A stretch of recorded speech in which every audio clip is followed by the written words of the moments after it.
até eu posso responder no comentário do vídeo do YouTube. Muito obrigado, gente. Até a próxima.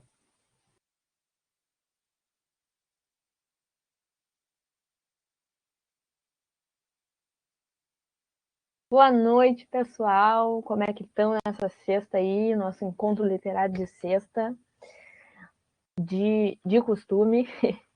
Então, hoje vamos dar uma retomada na última escola que a gente viu, na última aula, para poder entrar, então, no simbolismo, tá? Para a gente entender, então, a última escola do século XIX, final do século XIX, tá? Então, aqui meu e-mail, caso vocês tenham alguma dúvida. Esse slide vai poder ser baixado, tá? Caso vocês queiram copiar e tenham perdido algo. E vamos lá para a nossa aula de hoje, então. Relembrando, então, o parnasianismo. Quem aí estava na última aula e lembra o que foi o parnasianismo? Qual eram as características, então, do parnasianismo? Eles tinham um culto à forma, apresentavam uma estética muito forte, metrificação, versificação, tá? Métrica e verso. Eles faziam os poemas arte pela arte, essa era a intenção, é fazer arte por arte. Lembram disso da última aula? Eles faziam também muito descritivismo, tá? Detalhado, eles descreviam detalhadamente os objetos, eles preferiam escrever em sonetos, tá? E tinham rimas ricas e palavras raras, assim, utilizavam muito do latim, assim, do grego também, a linguagem, me fugiu a palavra, perdão, mas a linguagem antiga, tá? Esse era o parnasianismo, a arte pela arte. Eles não se preocupavam muito com a questão social, eles faziam arte por arte, tá? E os principais autores deste momento foi o Teófilo Dias, que trouxe, então, inaugurou o parnasianismo no Brasil com fanfarras, tá? Depois tivemos a tríade, que foram os principais autores parnasianos brasileiros, tá? Que foi Antônio de Oliveira, Raimundo Correia e Olavo de Bilac. O príncipe parnasiano, chamado príncipe parnasiano, tá bom? Aqui no Brasil, o parnasianismo foi mais admirado do que na Europa, tá? O simbolismo foi o contrário. Aqui no Brasil não se dava tanto valor ao simbolismo naquela época, e na Europa se dava um maior valor ao simbolismo, tá? Tinha uma maior visibilidade, digamos assim, um maior interesse das pessoas, tá bom? Então, vamos lá para o nosso simbolismo. O que aconteceu, então, final ali do século XIX, início do século XX. Foi nossa última escola literária do século XIX, e ele acontece concomitante ao realismo, ao naturalismo e ao parnasianismo. Olha que louco isso, ele acontece junto, né, gente? Naquele mesmo momento ali do final do século.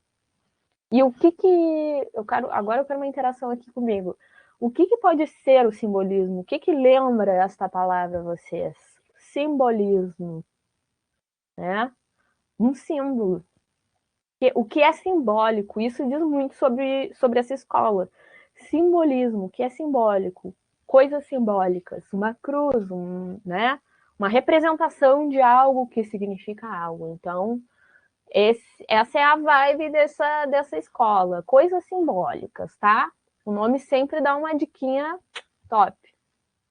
Vamos ver o nosso contexto histórico. Nosso contexto histórico continua sendo o mesmo das escolas anteriores, tá?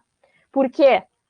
Porque era concomitante, ele acontecia junto ao realismo, ao naturalismo e ao parnasianismo. Eles acontecem no mesmo momento da história, tá? Então, o que estava acontecendo? Acontecia a abolição da escravatura, a proclamação da república, o auge da evolução da burguesia, tá? o auge também ali, o início do capitalismo, primeira revolução industrial, tá? Que estava ali esse fervor capitalista no mundo, estava nessa, tá? O processo industrial ali, ó, alavancado pela unificação da Alemanha, era um momento também de neocolonismos que fragmentaram a África e a Ásia como potências mundiais, e esse foi um dos motivos, então, da Primeira Guerra Mundial, tá? Que aconteceu um pouquinho depois. Na arte, a gente tinha uma projeção da frustração nesse momento, um medo, uma desilusão. E aí surge o simbolismo com um jeito de negar a realidade objetiva. Tá? Aí já vai a sacada do simbolismo. Eles eram subjetivos, eles negavam a realidade. Então, eles tinham meio que um antiparnasianismo, eles eram antiparnasianos. Por quê? Porque eles não eram nada objetivos, né? Eles também não trabalhavam muito com a realidade. Eles queriam coisas simbólicas para se refletir, para sugerir. Eles eram os autores os autores simbolistas eram muito sugestivos, tá? Eles sugeriam ao leitor o que eles queriam passar, e aí cabia ao leitor ali o seu papel de interpretar, tá? Era tudo muito sugestivo. As características, então, do simbolismo, o que a gente tinha na escrita simbolista? Temos subjetividade, como eu já tinha falado antes, a irracionalidade, tá? Eles trabalhavam muito com a questão subconsciente e inconsciente, talvez, não sei, por uma influência freudiana que estava acontecendo também nesse momento, as teorias freudianas. Eles tinham uma reação parnasianista, tá? Uma reação ao parnasianismo. Eles achavam tudo o que acontecia ali no parnasianismo, aquela objetividade, aquela arte pela arte, que não era aquilo que eles deveriam seguir. Eles queriam uma coisa mais forte, mais profunda, mais essência, até dando uma retomada ali à consciência romântica, né? Uma coisa mais profunda, uma transcendência. Eles acreditavam no que era místico, o que tinha um sentido mais profundo das coisas, tá? As poesias e rimas dos autores, elas apresentavam uma musicalidade.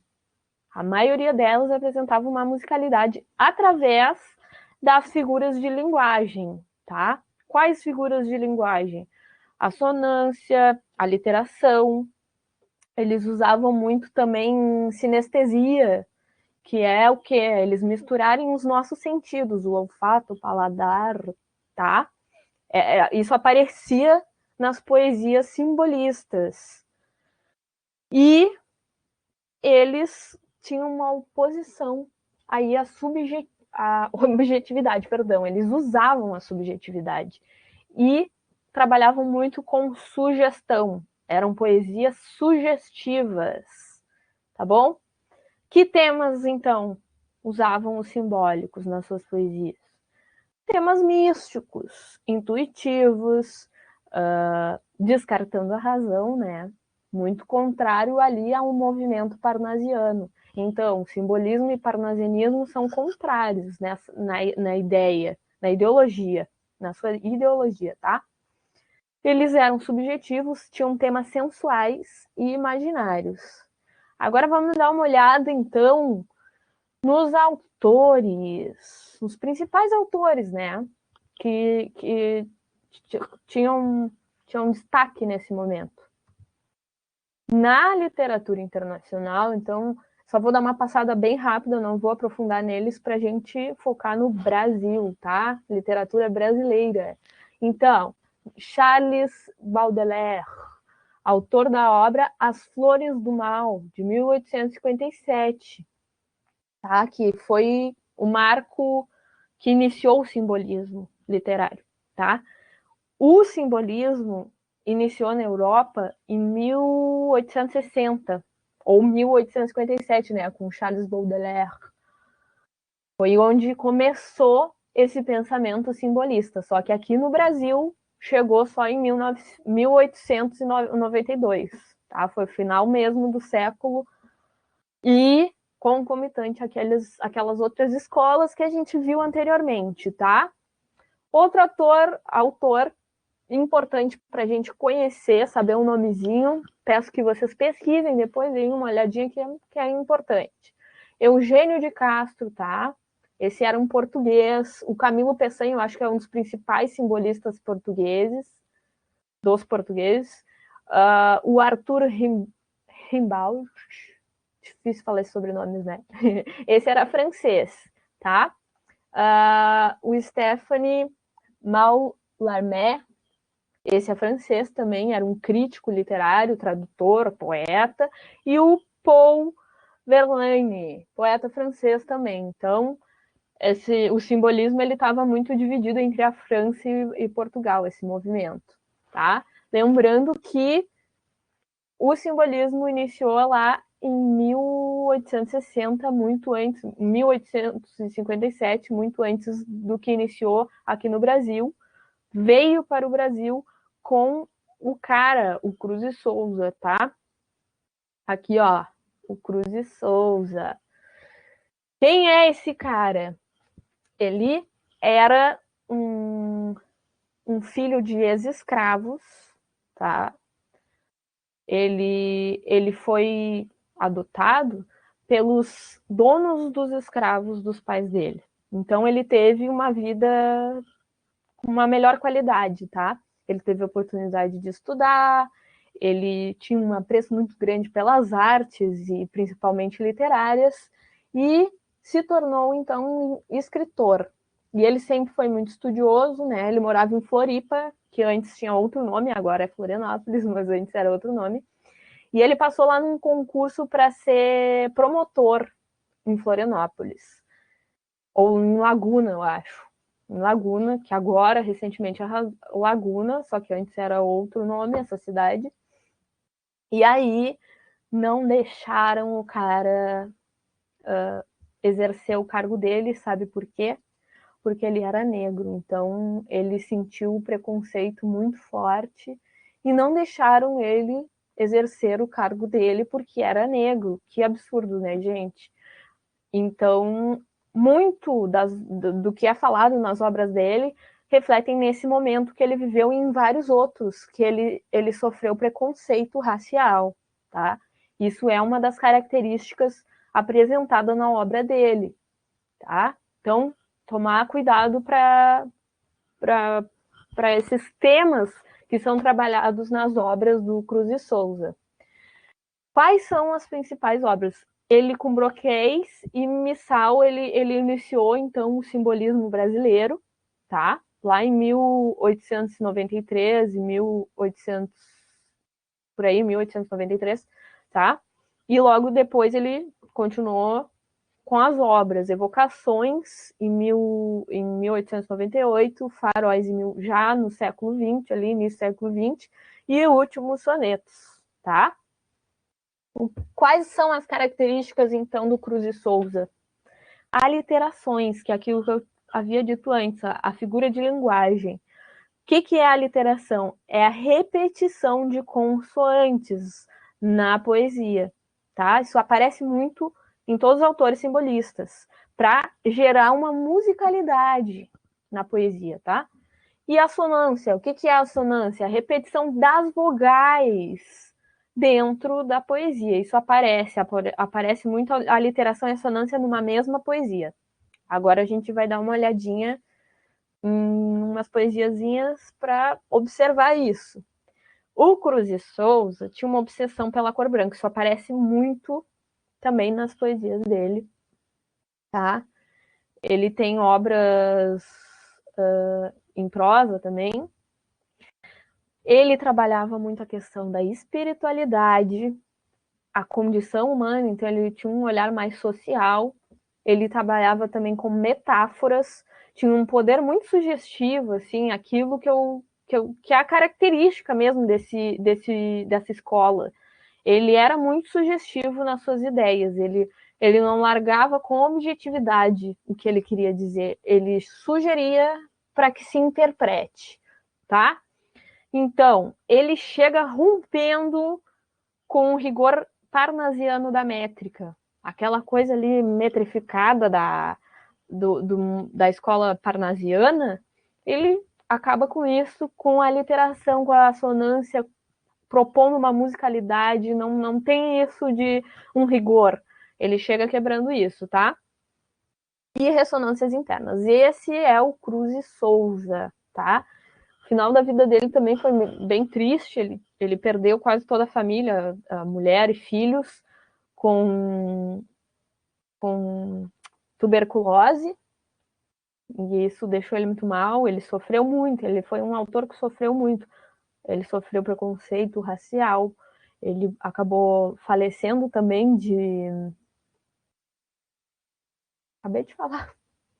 De tuberculose, tá? E ele sofreu muito com isso.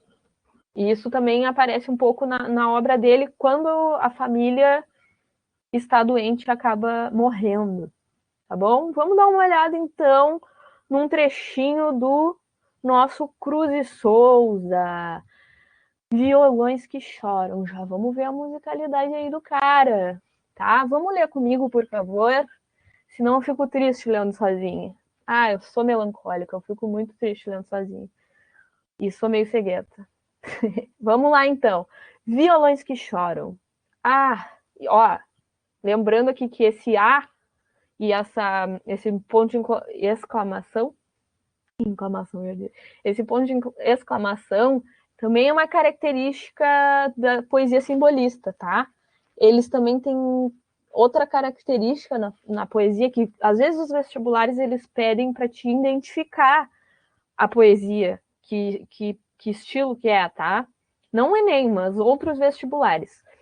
E aí, uma característica também é que eles botam letra maiúscula no meio da frase, assim, sabe? Não é só no início. Vamos então a essa poesia do Cruz e Souza. Violões que choram. Ah, plangentes violões dormentes, mornos, soluços ao luar, choros ao vento. Tristes perfis, os mais vagos contornos, bocas murmurejantes de lamento. Noites de além, remotas, que eu recordo. Noites de solidão, noites remotas. Que nos azuis da fantasia bordo, vou constelando divisões ignotas, não sei ler isso, tudo bom. Sutis palpitações à luz da lua, anseio dos momentos mais saudosos, quando lá choram na deserta rua, as cordas vivas dos violões chorosos. Quando os sons dos violões vão soluçando, quando os sons dos violões das cordas gemem, e vão dilacerando e deliciando, rasgando as almas que as sombras tremem. Harmonias que pugem, que laceram, dedos nervosos e ágeis que percorrem cordas e um mundo de dolências geram, gemidos, prantos que no espaço morrem. E sons soturnos suspiradas mágoas, mágoas amargas e melancólicas, no sussurro monótono das águas, noturnamente entre as remanges frias. Vozes veladas, voludosas vozes, volúpias dos violões, vozes veladas, vagam nos velhos vórtices velozes dos ventos, vivas vãs vulcanizadas. Tudo nas cordas dos violões ecoa, e vibra e se contorce no ar, convulso. Tudo na noite, tudo clama e voa, sob a febril agitação de um pulso. Que esses violões nevoentos e tristonhos são ilhas de degrado altroz, funéreo, para onde vão, fatigadas no sonho, almas que se abismaram no mistério. Vocês perceberam que eu Tudo que eu falei foi muito... Eu fiquei o tempo inteiro assim, falando. Ainda não acabou, que esse é meio longo. Oh. Aí acabou. Sei que tinha continuação. Me confundi com outro, tá? Vocês perceberam, então, essa quantidade de consoantes que dão essa musicalidade pro poema, para a poesia? Essa é a característica simbolista das poesias. Eles apresentam muito isso. E também uma coisa bem profunda, assim, né? A poesia dos simbolistas é bem profunda. Tá bom? Vamos ver outro exemplo aí do Cruz de Souza, que já caiu 2 ou 3 vezes no Enem. Ó, o cara é importante. Ele foi um dos autores que começou a ser prestigiado após a sua morte. Tá? Ele tem uns apelidinhos aí, eles chamam ele de Cisne Negro, de Dante Negro também. Por que Cisne Negro? Porque ele era o quê? O patinho feio em sua vida, ele não era valorizado. E aí, após a sua morte, ele começou, então, a ser um autor valorizado pela crítica literária, tá? Vamos ver a Antífona, que é o principal, o mais conhecido do Cruz de Souza. A poesia mais conhecida dele. Tá bom?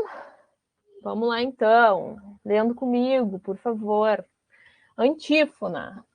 Ó, formas alvas, brancas, formas claras, de luares, de neves, de neblinas. Ó, formas vagas, fluídas, cristalinas. Incensos dos turíbulos das áreas, formas do amor, constelamente puras, de virgens e de santas vaporosas, brilhos errantes, madidas frescuras, e de dotências e de lírios e de rosas, perdão, indefiníveis músicas supremas. Harmonia da cor e do perfume, horas do acaso, trêmulas extremas, requiam do sol, que a dor da luz resume, visões, salmos e cânticos serenos, surdina de órgãos fiébeis, soluçantes, dormências de volúpicos venenos, sutis e suaves, mórbidos, radiantes, infinitos espíritos dispersos, inefáveis, edênicos aéreos. Fecundai o mistério destes versos, com a chama ideal de todos os mistérios, do sonho às mais azuis diafaneidades, que fujam, que na estrofe se levantem, e as emoções, todas as castidades da alma do verso, pelos versos cantem, que o pólen de ouro dos mais finos astros fecunde e inflame a rima clara e ardente. Esse é grande, gurizada. Que brilhe e correção dos alabastros. Sonoramente, luminosamente. Forças originais, essência graça. De carnes de mulher, delicadezas. Todo esse eflúvio que por ondas passa, de éter das róseas e auras, correntezas, cristais diluídos dos clarões alegres. Desejos, vibrações, ânsias, alentos, fulvas, vitórias, triunfantes acres. Os mais estranhos estremecimentos, flores negras do tédio e flores vagas, de amores vãos, tantálicos, doentios, fundas vermelhidões, de velhas chagas, em sangue abertas, escorrendo em rios. Tudo vivo e nervoso e quente e forte, nos turbilhões quiméricos do sonho, passe cantando ante o perfil medonho e o tropel cabalístico da morte. Esse é até meio difícil de ler, tem que ler com mais calma. Me empolguei lendo. Mas vocês viram que a assonância e a literação é muito presente, então, no poema do Cruz e Souza. Tá? É uma marca muito forte dele, tá bom? E ele é sugestivo, viu? Ele não chega ali no ponto do que ele do que ele quer falar. Ele sugestiona, então, onde ele quer chegar. Vamos para o nosso próximo autor, que é o Afonso de Guimarães, tá? Esse aí é de 1870, o cara nasceu e viveu até 1921, tá? Ele, coitado, perdeu a noiva muito jovem e é um dos temas muito forte da escrita dele. Ele tem uma dor na escrita, um sofrimento. As principais obras dele foram Centenário das Dores da Nossa Senhora, de 99, ali, as principais obras dele são tudo de 99, 1899, não 1900, tá? Dona Mística, Câmara Ardente e Kiriali. E tem outra ali, perdão, Pauviliari, tá? E as características, então, do Afonso. Ele trabalhava com a religiosidade, a coisa do símbolo religioso, essa coisa da santa. Também ele via muito essa noiva morta dele, que faleceu, como uma santa, uma representação. Então, ele representava uma entidade santificada para descrever a noiva dele, tá? E mais?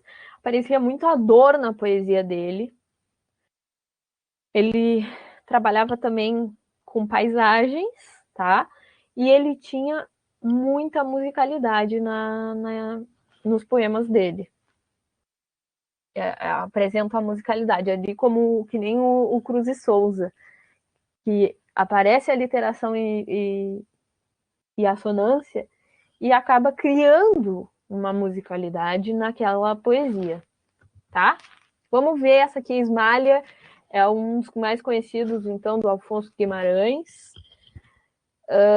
E essa é uma meio musicada, assim, musicalizada, e trouxe outra também. E depois a gente vai fazer umas questões do Enem, tá? E aí eu quero que vocês se acordem. Sextou, gurizada. Sextou, vamos responder as questões. Vamos responder aqui comigo. A prof preciso, tá? Então vamos lá. Ismália. Quando Ismália enlouqueceu, pôs-se na torre a sonhar. Viu uma lua no céu, viu outra lua no mar. No sonho em que se perdeu, banhou-se toda em luar. Queria subir ao céu, queria descer ao mar. E no desvário seu, na torre pôs-se a cantar. Estava perto do céu, estava longe do mar, e como um anjo pendeu as asas para voar. Queria a lua do céu, queria a lua do mar. As asas que Deus lhe deu ruflaram de par em par. Sua alma subiu ao céu, seu corpo desceu ao mar. Então essa aqui eu acho que era uma homenagem então para essa noiva dele. E vocês veem que é bem musical essa poesia. Ela, mar, sonhar, luar, mar, cantar, mar. Perceberam isso? Tá? É uma característica muito forte do Afonso Guimarães, a assonância. Tá bem? Tá muito forte, fica bem musical, isso dá um tom musical. Vamos ver outro exemplo aqui dele. Acho que essa não é tão musical quanto aquela outra. Vamos dar uma olhada. Que se chama Ai dos que vivem se não for ao sono. Ai dos que vivem se não for ao sono. O sol, brilhando em pleno espaço, cai em cascatas de luz, desce do trono e beija a terra inquieta, como um pai, e surge a primavera, o áureo patrono da terra. É sempre o mesmo sol, mas ai da primavera se não fora o outono, que vem e vai, e volta, e outra vez vai. Ao nível, luar que vaga nos outeiros, sucedem sombras, sempre a lua tem. A escuridão dos sonhos agureiros. Tudo vem, tudo vai, do mundo é a sorte. Só a vida que se esvai. Não mais nos vem, mas ai da vida, se não for a morte. Aí, ó, viu como ele apresenta a paisagem? Não é que nem lá no parnasianismo, que a paisagem é apresentada como uma descrição. Aqui não tem descritivismo. Aqui se fala de paisagem para causar sensações. É nesse sentido a paisagem.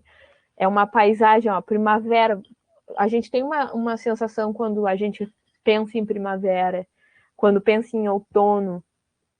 São estações que têm suas características e nos causam algo. Como é a primavera? A primavera é alegre, a primavera traz as flores, e o outono ele é cinzento, ele é chuvoso, cai as flores no chão, fica aquela coisa mais triste, né?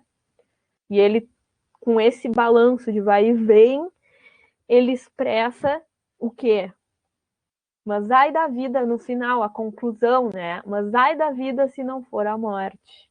Então, tudo precisa do seu lado claro e escuro, tá? Que também é uma característica muito forte dos simbolistas, trabalhar com cores.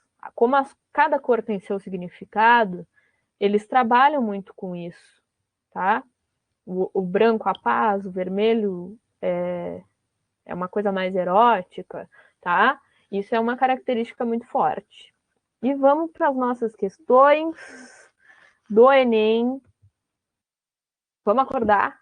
Vamos acordar para as questões? Como é que vai ser lá no Enem? Vamos ler, vamos pensar e responder. Aqui a gente viu, então...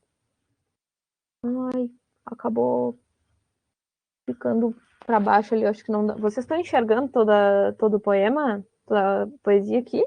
Que eu não estou enxergando a última frase. Bom, vamos dar uma retomada para finalizar, tá? O que foi, então, o simbolismo?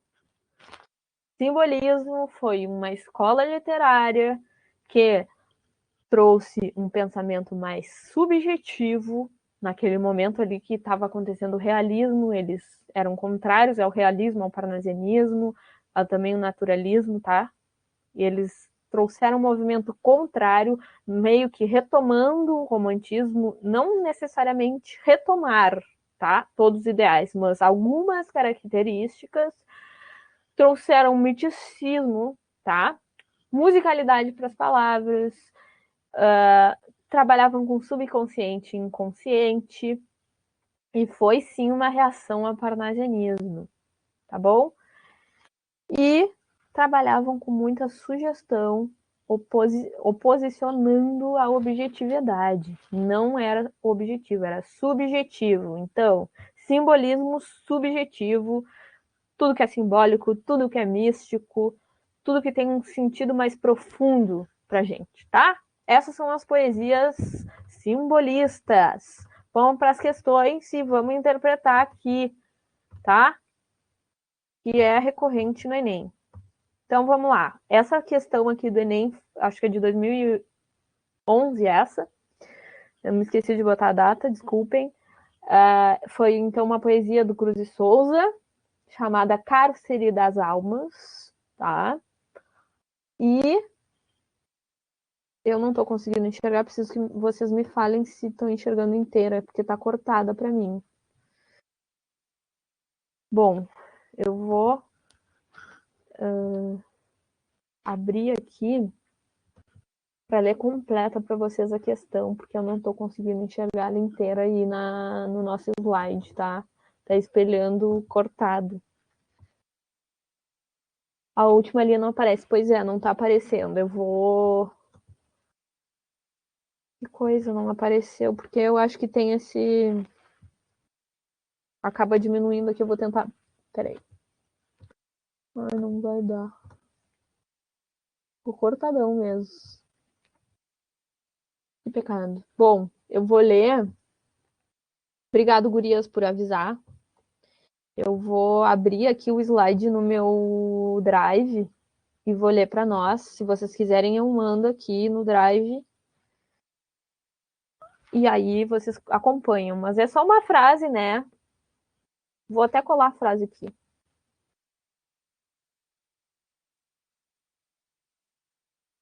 Para vocês pegarem bem qual a vibe dessa questão. Vou botar aqui para vocês no nosso bate-papo. Tá? Essa aí é a nossa última frase para a gente entender bem. Vamos lá, então. Cárcere das almas. Olha aí de novo. É sofrido esse toda alma num cárcere anda presa, soluçando nas trevas entre as grades, do calabouço olhando as imensidades, mares, estrelas, tardes, natureza. Tudo se veste de uma igual grandeza. Quando a alma entre as grilhões, as liberdades, sonha e sonhando as imortalidades. Rasga no etéreo o espaço da pureza, ó almas presas, mudas e fechadas, nas prisões colossais e abandonadas. Da dor, do calabouço atroz funéreo. Olha aí o que eu tinha falado para vocês antes sobre eles botarem letra maiúscula em coisas que eles querem ressaltar, né? No meio da frase, dor, tá bom? Nesses silêncios solitários graves, que chaveiro do céu possui as chaves para abrir-vos as portas do mistério. Tá? Aqui ele fala, então, sobre sentir-se preso, sobre a alma, aquela alma que está presa, encarcerada. Tá? Também sobre a imortalidade, sobre sonhos. Vamos ver o que o Enem pediu nessa questão. Tá? Os elementos formais e temáticos relacionados ao contexto cultural do simbolismo, encontrados no poema Cárcere das Almas, de Cruz e Souza, são... vamos... Quem tem a resposta aí já pode ir largando para nós, tá? Vamos ver, vamos pensar.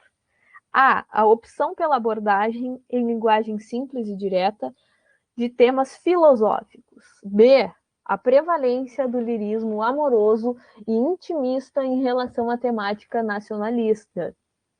C, o refinamento estético da forma poética e o tratamento metafísico de temas universais. Tá? D, a evidente preocupação do eu lírico com a realidade social expressa em imagens políticas inovadoras. E a liberdade formal da estrutura poética que dispensa a rima e a métrica tradicionais em favor de temas cotidianos. O que vocês acham que pode ser?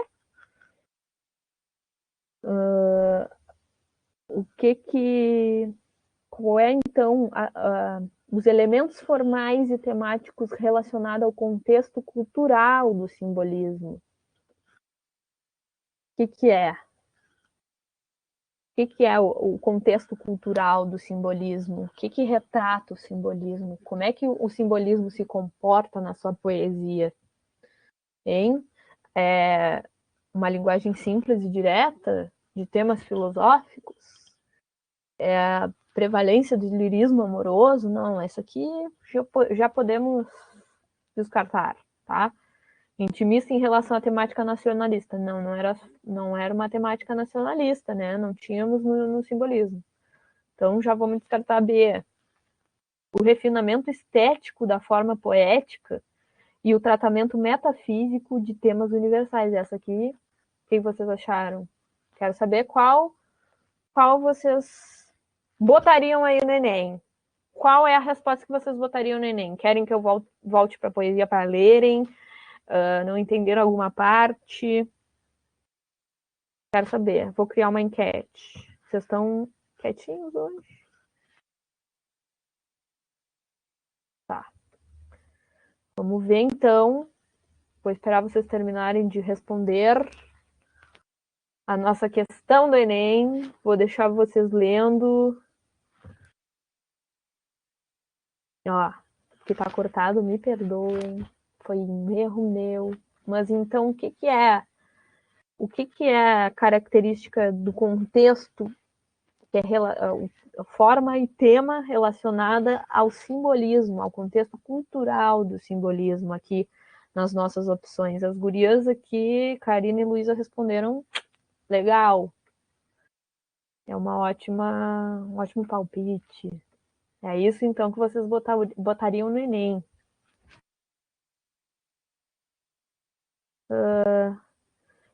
Ficou entre a... Tu ficou entre todas? Não.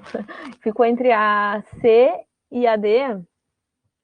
Entre a D, vamos ver a D. A evidência e a preocupação do eu lírico com a realidade social expressa em imagens poéticas inovadoras.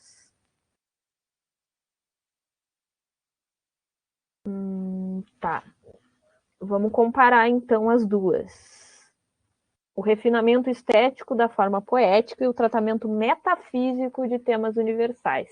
O que ele está falando de metafísica aqui? Então, de uma coisa para além do que é concreto. Qual que tu ficou em dúvida? C, foi entre a C e a E? É isso?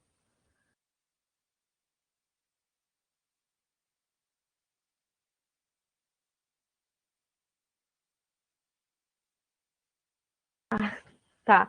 Vamos ver por que não. Por que não a E? Por que não é a E? Tá? Já vou dar um spoiler aqui da nossa questão. A resposta correta é a C, o refinamento estético da forma poética e o tratamento metafísico de temas universais. Por que é essa questão? Aí, ó, o metafísico nos tira a questão de letra, tá? Porque o que é metafísico? O que trabalha para além das ciências, do que é comprovado, que é místico também, crenças místicas, tá? Curandeiros, coisas assim, desse nicho. É isso que trabalha a metafísica.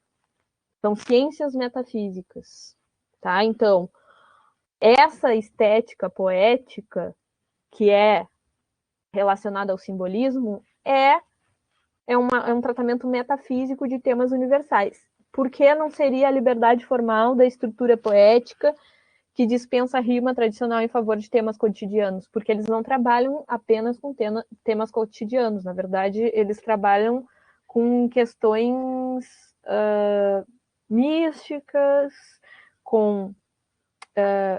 retomando também uma profundidade lá, que nem o romantismo, tá? Retomam o que é mais profundo. Então, o simbolismo ele não é envolto de um tema cotidiano, é algo mais aprofundado, mais embaixo, digamos assim, tá?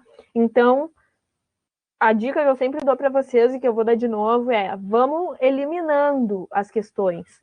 A nossa correta aqui dessa é a C, tá bom? Ficaram com alguma dúvida? Vocês acertaram, todo mundo que respondeu aqui em enquete acertou, parabéns, vocês são ótimos. Luísa, tu ficou em dúvida, mas tu o quê? Botou no C de Cristo, tá certo? Aqui no Brinks. Botou no C, então acertasse, fizesse uma eliminação aí muito boa. Algo te levou a fazer essa eliminação e tu acertou a questão. Então, no Enem, tu estaria acertando. Continua fazendo essa eliminação aí para acertar, tá? Vamos para a nossa última questão da noite, para a gente concluir nosso encontro literário e ir para o nosso sextou. Hoje eu vou sextar o quê? Tomando chá, porque eu tô mal da sinusite. Triste. Não é cerveja hoje.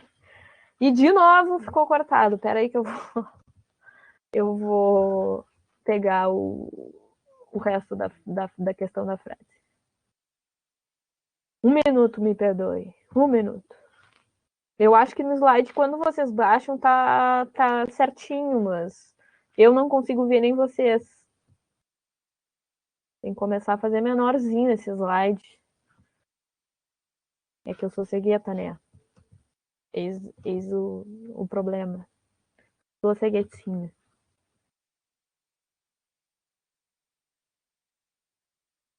Tá aqui o final da nossa poesia. Aqui é outra poesia do Cruz e Souza, viu? Como ele é recorrente, outra poesia do Cruz e Souza caindo aí no Enem. Olha lá, Rio de Janeiro, 1961. Vamos lá, então, fazer análise dessa questão. Vida obscura, a poesia. O nome. Ninguém sentiu o teu espasmo obscuro, ó ser humilde entre os humildes seres, embriagado, tonto de prazeres. O mundo para ti foi negro e duro. Atravessaste no silêncio escuro. A vida presa a trágicos deveres. E chegaste ao saber de altos saberes, tornando-te mais simples e mais puro. Ninguém te viu o sofrimento inquieto, magoado, oculto e alterador secreto, que o coração te apunhalou no mundo. Essa é a última frase ali que está aqui embaixo, que ninguém está vendo. Mas eu, que sempre te segui os passos, sei que cruz infernal prendeu-te os braços, e o teu suspiro como foi profundo. E o teu suspiro como foi profundo. Que bonito. Tá? Vamos ver qual é a exigência aí do Enem sobre esse poema. O que ele quer saber do soneto. Com uma obra densa e expressiva no simbolismo brasileiro, Cruz e Souza transpôs para o seu lirismo uma sensibilidade em conflito com a realidade vivenciada. No soneto, essa percepção traduz em... Vamos lá. O que ele está traduzindo? A sensibilidade do conflito da realidade que ele viveu. O que ele viveu, como é a vida dele. Lembra lá da parte que eu falei sobre isso. Vamos fazer funcionar. Opção A, sofrimento tácito diante dos limites impostos pela discriminação. Tácito é tipo implícito, tá? Algo implícito. Sofrimento implícito diante dos limites impostos pela discriminação. B, tendência latente ao vício como resposta ao isolamento social. C, eu já vou botar a enquete aqui, gurizada. Vamos respondendo. Vou publicar essa foi da primeira. Agora eu vou botar outra. Opa, ficou nessa aqui. Como é que eu tiro? Não sei mexer no troço. Triste. Tá, vou botar outra enquete. Botei, tá. C. Extenuação condicionada a uma rotina de tarefas degradantes. D. Frustração amorosa canalizada para as atividades intelectuais. E E. Vocação religiosa manifesta na aproximação com a fé fé cristã. Tá, vamos lá. Vamos responder essa aí, gurizada. Tá de barbada para vocês. Tá de barbada. Quero ver. O que ele tá transpondo com a sensibilidade em conflito com a realidade que ele viveu? O que é que ele viveu? Como foi a vida dele? O que é que ele sofreu?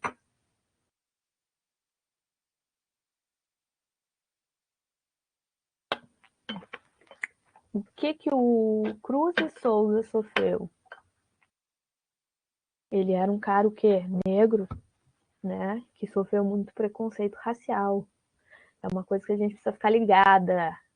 Então, a nossa questão, nossa resposta da questão é qual? O sofrimento implícito diante dos limites impostos pela discriminação.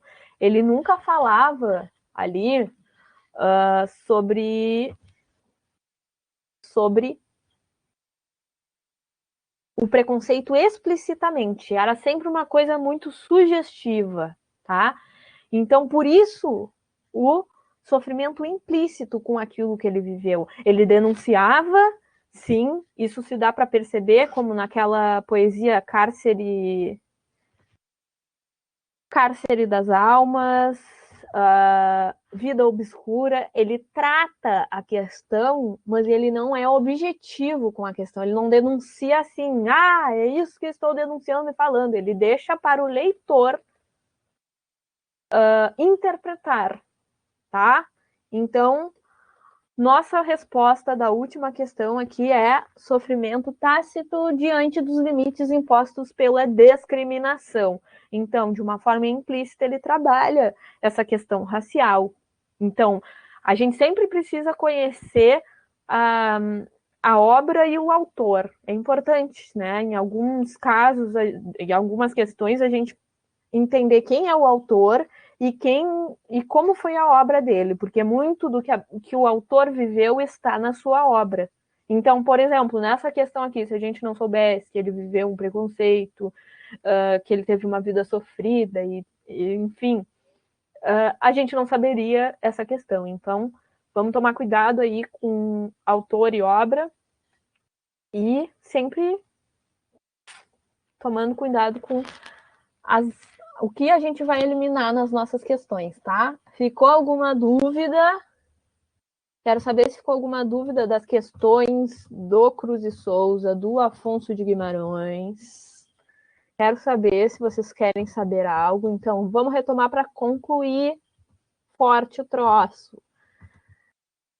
O que foi simbolismo? Usavam muita figura de linguagem, subjetividade, irracional, inconsciente, tá? Subconsciente, crença no mundo ideal, tá?